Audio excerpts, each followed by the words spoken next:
Thanks. Thank you. All right. Thanks everyone for being here today and filling out the poll. Looks like we've got folks from all over today, so we will cover all of it. Just a couple housekeeping things. Make sure to keep yourself muted. Your video can be on or off. You are welcome to post your questions in the chat as we go through things. There are some folks from the team who will answer questions as they come up. But once we wrap things up at the end, we'll also turn off the recording and folks can unmute and ask questions there as well if it doesn't get answered during our session today. All right. You want to skip a slide, Sarah? All right, so this is our Crossing the Finish Line workshop, learning how to file your thesis, dissertation, master's plan 2. We'll be covering all of the different degree objectives and plans today. Go ahead, Sarah. This is the academic services team. My name is Brittany Solar. I am one of the senior academic advisors on the team. The other two senior academic advisors, Samantha Dusdeker and Sarah Hamid, are also on the call today, answering questions in the chat. Sam's going to help me out a little bit later, covering the second half of our workshop today. I believe our student specialist, service specialist, Xiaowen and Ed here are on the call as well. And then we have our director of advising, Sarah Driver, who I don't believe was able to be here today. All right, go ahead, Sarah. All right, so our agenda for today, we are going to be going over all of the dates and deadlines and eligibility requirements for filing. We didn't ask them. I'm assuming a lot of you are going to be shooting for that spring deadline. We'll also go over the steps for filing for PhD students, any master students doing a thesis, and then we'll also touch on the steps for filing for any MFA students on the call, any master's plans 2 students, and then we'll cover a little bit about what to expect after that, commencement, Q&A, those sorts of things. Right, so when do you file? So eligibility for filing and all of our deadlines. Go ahead, Sarah. So this is our filing calendar. Like I said, a lot of you are probably aiming for that June 12th spring deadline that's coming up in a couple of weeks. More recently, we have changed the filing deadline to be 4:59 p.m. So all of these dates that you see here, the deadline to submit all of your paperwork is 4:59. June 12th is our deadline for spring, so you should either be registered for classes or on approved filing fee to file on June 12th, on or before June 12th. If you're not aiming for the spring deadline, you may be aiming for the summer deadline, which is September 8th. Summer is the only time where the submission deadline and the degree awarded date are going to be different. So definitely keep that in mind. If you are registered in the spring quarter, there is nothing you need to do to file over the summer. That is something you are able to do. You do not need to ask for permission or register for any summer classes. You are just able to do that as part of your spring enrollment. If you are looking ahead to the fall degree submission deadline, that deadline is going to be December 12th. And you'll have to be, again, either enrolled or on filing fee for the fall quarter. Go ahead, Sarah. So your eligibility requirements for filing. You should be advanced to candidacy, and that goes for everyone, both PhD, doctoral students, and master students. You should have already advanced to candidacy. Like I said, you should be registered or on filing fee in the quarter that you plan to file in. For the master students, any classes that you listed on your candidacy form need to have been passed. So keep that in mind. If you listed anything on your candidacy that you're taking in spring 2025, we'll need to confirm that you have passed those classes. Your cumulative GPA should be above a 3.0, and you should resolve any incomplete grades or NG grades. Your committee members, if you have a committee, so there's folks who have a committee, they should have approved your filing. And if you are a doctoral student who is on Plan A or Plan C, you must have successfully defended, done your exit seminar, final seminar, however they refer to it in your program. Students, so some student responsibilities, you need to make sure to give your committee enough time to read and comment on your dissertation or thesis. The UC Davis policy is 4 weeks, so Make sure that you have given them adequate time to review everything and submit their feedback to you. You should definitely be communicating with your committee about your timeline for the next couple of weeks. Keep in mind the deadline is June 12th, which is the end of the quarter. There is commencement and finals and travel, all sorts of things going on. So make sure to communicate with your committee what your timeline is, when you plan to submit things, because you will need them to sign off on your title page. You will need your committee chair to approve some things in GradSphere, so you want to make sure that they're around, that they have access to email and all of those things, just to avoid any last minute issues. And if your committee has changed since you advanced to candidacy, you will need to submit a reconstitution form in GradSphere. If you are not sure, you can always check in with your graduate program coordinator and you can confirm with them who was on your committee when you submitted your candidacy to grad studies. And if those people have changed, they can also work with you on the reconstitution and getting that submitted to grad studies. But if that is true, you will want to do that as soon as possible. Next slide, Sarah. We touched on this a little bit already, but again, you do need to be registered in order to file. So if you are aiming for the spring quarter deadline, you should be registered or on filing fee, which you would know by now. The deadline for filing fee to apply is the first day of instruction, and we tend to get all of the filing fee applications done within the first 2 weeks of the quarter. So if you are on filing fee, you would know that by now.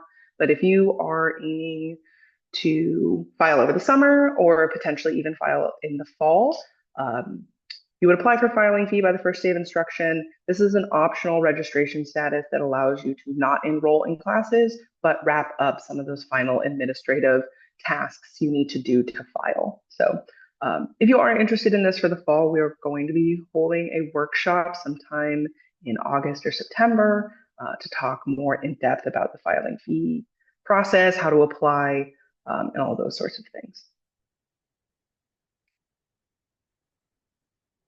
All right, so how do I file? So this is all of the ins and outs of actually submitting all of your paperwork. So go ahead, Sarah. So for the folks who have a dissertation or a thesis, so our doctoral students and master's students who are completing a thesis, there are 2 steps. You need to upload your completed and approved thesis or dissertation to ProQuest. So when you do this, a notification will be sent to our team and we will conduct a formatting review just to make sure that it matches the formatting guidelines on our website. And then if there are any things that we need you to change, any revisions we need you to make, those will be sent in an email to you to the email address you use to create your ProQuest account. It is okay if you submit on the deadline and you don't receive the email about formatting edits till after the deadline. That is okay. You'll still be able to file. We'll be in touch with you about how to make the revisions that you need to make and let you know how quickly you need to make them. Eventually you will receive an email saying that your dissertation or thesis was accepted and you'll be all set with the ProQuest piece. The other step is to upload all of your paperwork, including your signed title page to GradSphere using the filing process form, which you'll find on the homepage under degree completion. It's pretty straightforward, but we'll go through the actual filing process form here in a couple of slides, and you'll get to see what that looks like. Okay, next slide, Sarah. This is a list of all of the paperwork that you may need to be submitting in GradSphere. So your signed title page, you're going to upload that to the GradSphere form. It will also ask you to upload a copy of your abstract.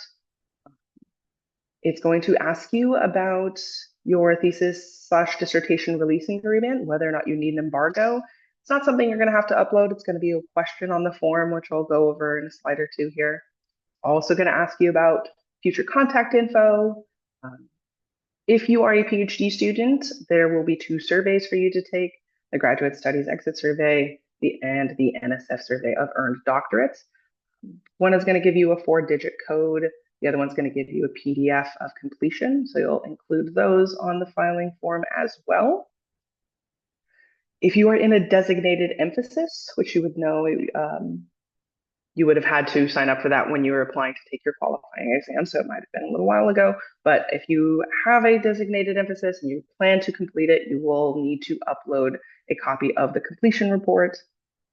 And then for any PhD students on Plan A or C, it's going to ask you about your final exam report.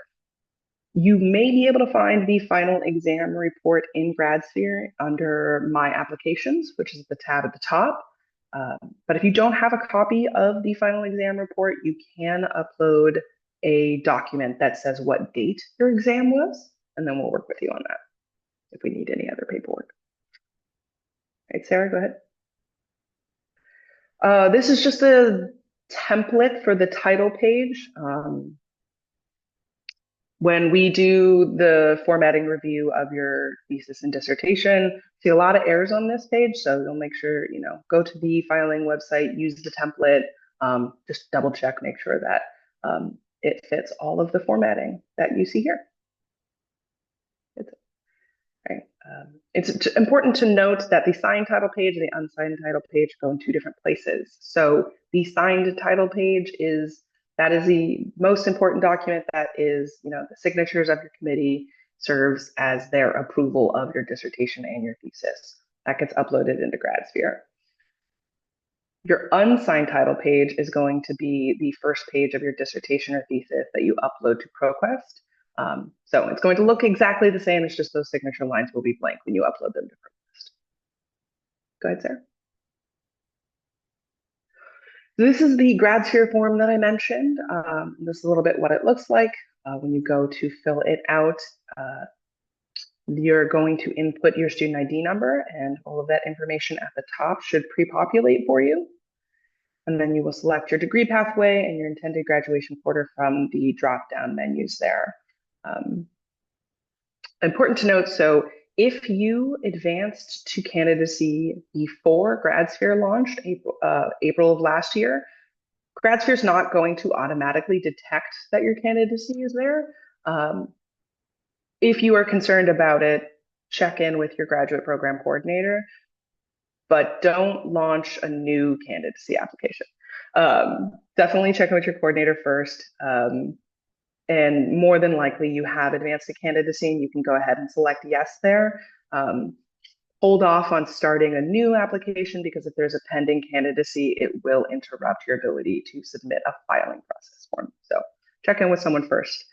And then the last question here is the ProQuest deposition. This is just changed to, it's just going to have you click and select that you acknowledge you need to upload to ProQuest.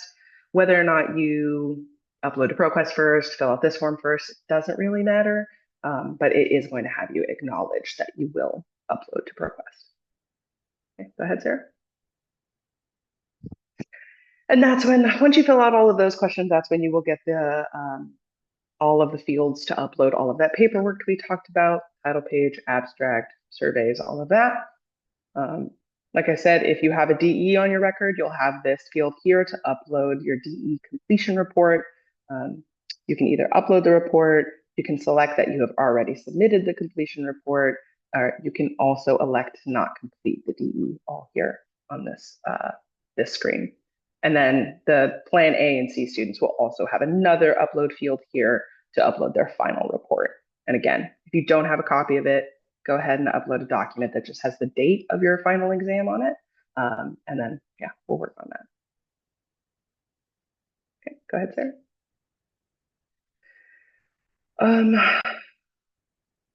So this is also going to ask you if you have any academic certificates, which if you did, you would know, and you would have something to upload here by selecting I do. Most of you probably are not going to have any certificates, so not something you really need to worry about. Again, if you advanced to candidacy before GradSphere was launched, you may need to manually input your committee members, but if you use their UC Davis email, the rest of this information will populate for you. And then you can add extra committee members as well. The next question is going to be, this is the thesis dissertation release agreement. It was collapsed down into this question about an embargo. So you'll either select immediate release or an embargo.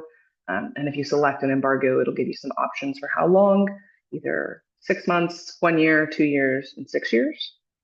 If you're not sure about whether or not you need an embargo, recommend checking in with your major professor and having a conversation about that.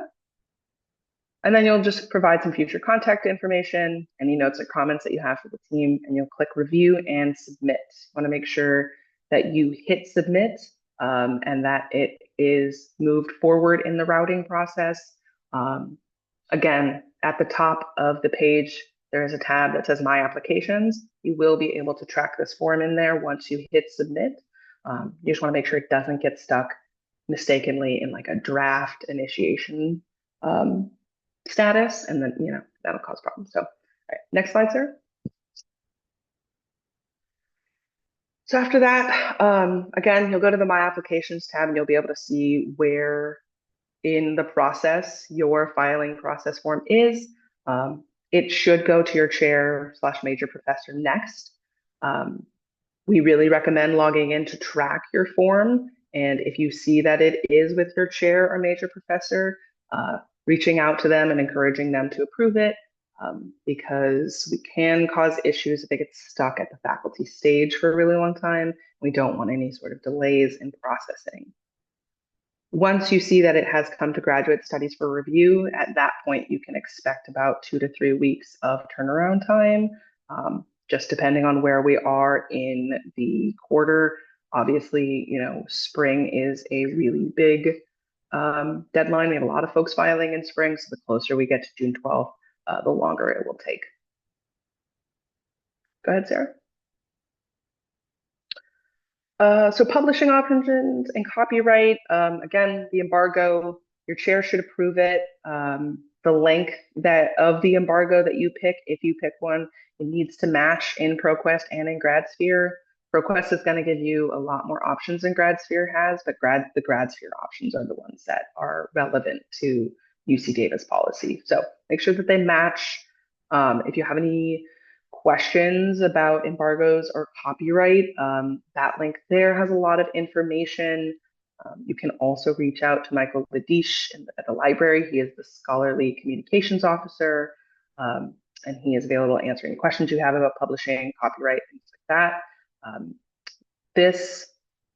These slides have a link to his workshop from 2021, and then our website, I believe this website here, the publishing options link, has a more updated workshop that happened last week that was about copyright. So you'll have his slides from that workshop on that page and the recording, I believe, from that workshop on that page as well. Okay, go ahead, Sarah. Oh, and I think this is where Sam's actually. It is. I was just finishing typing up a question. No worries. Thanks, Sam. Appreciate it. Hi, everybody. There's so many questions in the chat. Thank you, everybody, for all of those questions that we're getting in. So in terms of the filing process for MFA and Master's Plan 2 students, this is kind of a screenshot, again, of the page in GradSphere, right? So you will submit your filing process in GradSphere. You're also going to need to make sure that your committee or your program coordinator will submit a final report in GradSphere as well, too. This is not something that you will have access to as a student, the final report, or will be able to pull up and submit yourself, right? It has to come directly from your committee chair or your program coordinator, just because we don't want to see these forms tampered with and have an inaccurate result for your final report for your Plan 2 or MFA comprehensive exam.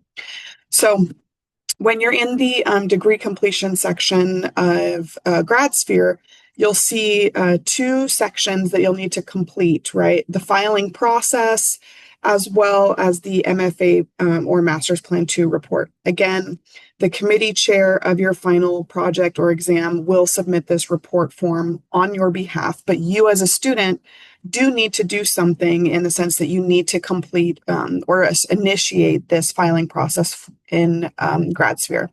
We have a lot of students, and Jawin can speak to this specifically, we have a lot of students that have those Master's Plan 2s submitted, but the filing process has not been initiated by the student. So just really make sure that you start that process in GradSphere. And both of those forms need to be submitted by our filing deadline, June 12th, 2025.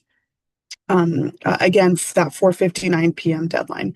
We do understand that if you log into GradSphere and you look at a form, there will be several different places it will need signatures before it will come to Grad Studies received, GS received in the GradSphere process.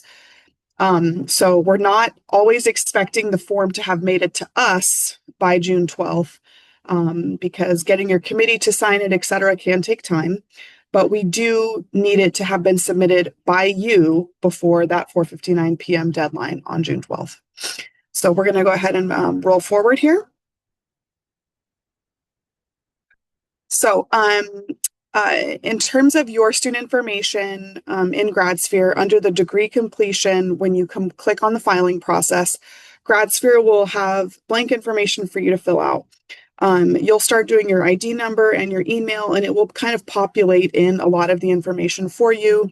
Your name, it'll have your program code, maybe your coordinator, your major professor, all of that should filter in from GradHub, kind of our backend system. If you have any issues or you see that it's none of the information's correct, you can always contact us, or you can send a ticket if you have any technical issues to Grad Systems.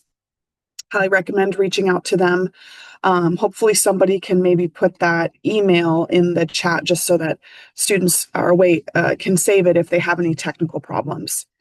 But it should also have your degree pathway and then the intended quarter that you're planning on graduating.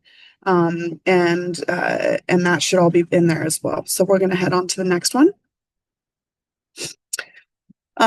So make sure, and I've seen a lot of students do this, make sure when you're finished that you click review and also submit. So the review button is going to ask you to verify and check all of the information on your page. It will want to make sure that if there's any corrections that need to be made, that those corrections are made and adjusted. I've had several students click review and then log off of GradSphere thinking they've submitted their filing. So keep that in mind, that review is not submit. Those are two separate things. You need to make sure that you're doing both processes in the review stage. So you'll want to make sure your candidacy application, I saw a lot of those questions in the chat. So make sure that your candidacy application has been approved by our office. If you're wanting to go back and check your committee members, ask your program coordinator to verify your committee members, because we do have a record of that in GradHub. We can verify who was on your committee previously. You'll want to make sure that all of the coursework that you were intending on completing, that none of those things have changed, that all of that's done. And then the file upload, it will ask for you to upload your Master's Plan 2 report. Obviously, like we said, that report is submitted by your program coordinator or your chair of your committee. So you can upload a blank document there or a placeholder document there. That's totally fine. The system won't let you move forward unless you put something in the form. And your future contact information, and then, like I said, review and submit the form.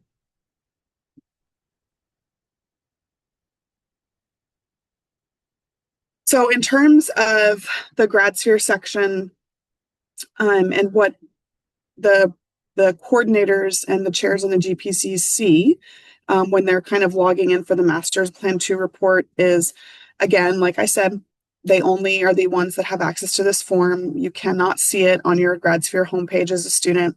First, this form will be routed to your program advisor and then our office for approval. You can always contact your committee chair or your program coordinator to say, hey, has my Master's Plan 2 report been moved forward, etc. Students will be notified when the report is approved from our office, and they can find a copy in GradSphere, under the My Application section once it's done. But we need to receive the master's report as well separately. So that's a process that you would have to just, communicate with your coordinator and your committee chair and make sure that they're moving those things forward. Again, it will filter in all of your relevant information, and it will ask your the faculty and the coordinator some questions about your candidacy, et cetera. But you can see at the very top here, it says initiation, grad program review, grad studies review, which is when it reaches us. We enter your information digitally because it's a manual process. And then when it gets to completed, that's when you'll be notified.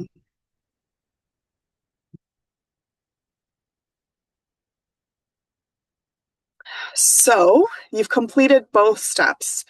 So now what comes next? So for PhD students, if you have your dissertation submitted in ProQuest, we have, again, a manual review process.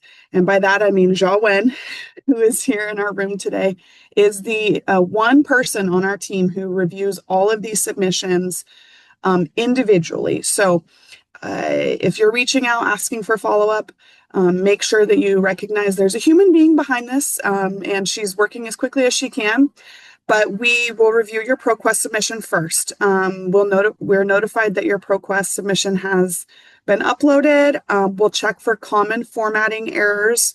We are not, members of your committee and or specialists in your field, so we look for major things like, do you have a title page? Is your title page matching the format? Are there page numbers? Are your images in the margin, etc.? Some of our formatting guidelines we linked previously, but we can link them again if you want to take a look at what those are. We also check your paperwork that's submitted in GradSphere as well too. We confirm that you're eligible for graduation, that we have your candidacy and all of the other things that Brittany discussed previously about eligibility. We file you to graduate manually in the system, and you receive your conferral letter via PDF through GradSphere as well. So those are some of the things that happen behind the scenes. You can also, secondarily, if you have questions about updating your mailing address or getting your actual diploma, make sure you contact the registrar's office. They have a way for you to update your physical address so that your diploma goes to the right place. But the first time they send it out, it doesn't cost anything. But if you request a secondary copy, et cetera, then they'll start charging you for a copy of your diploma. And if you are a student who does not participate in commencement, or you're not wanting to do that, or you're filing over the summer, for example, we have an optional in-person bell ringing ceremony you can do in Walker Hall. So in terms of the timeline, because I've seen a lot of questions about that, because it is a manual process, the earlier before the filing deadline, you probably will hear back from us a little bit faster, but the closer and closer it gets to the deadline itself, our response time is usually about 2 to 3 weeks in terms of being able to make sure that any back and forth about the ProQuest submission, any change has been completed, as well as we're verifying paperwork, updating it, and sending you a conferral letter. So we will do our best to be as responsive as we can, make sure that if we are asking you to make changes or edits, that you make those necessary changes, that if you've submitted your GradSphere paperwork, you're following up with the faculty so that they're moving things forward. And we start reviewing once it's at the grad studies received step. So keep that in mind. Anything regarding degree awarding, official documents, degree verification, our website has that as well too. It's linked as well. Typically, your diploma will take a few months afterwards because we collect a massive list from the whole quarter, send that to the registrar, they update their system, and then diplomas usually are sent out about 2 months after graduation or the deadline has taken place. The commencement ceremony is a separate process not connected to the filing or degree conferral component. So we can link our commencement website and you can take a look at some of that information there. We only offer it once a year. So yes, if you are in a situation where you're filing this summer and or fall of this next year and you want to participate in commencement for next year, you are more than welcome to do so. We can go to the next one.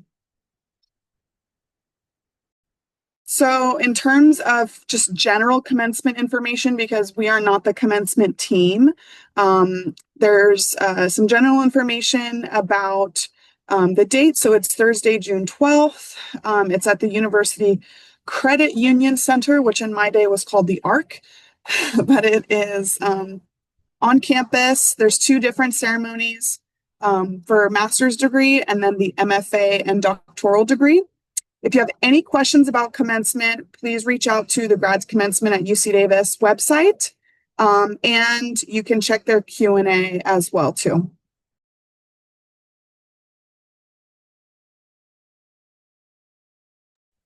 So this is kind of the Q&A section of today. We typically do not take the full hour in terms of the official presentation because we like to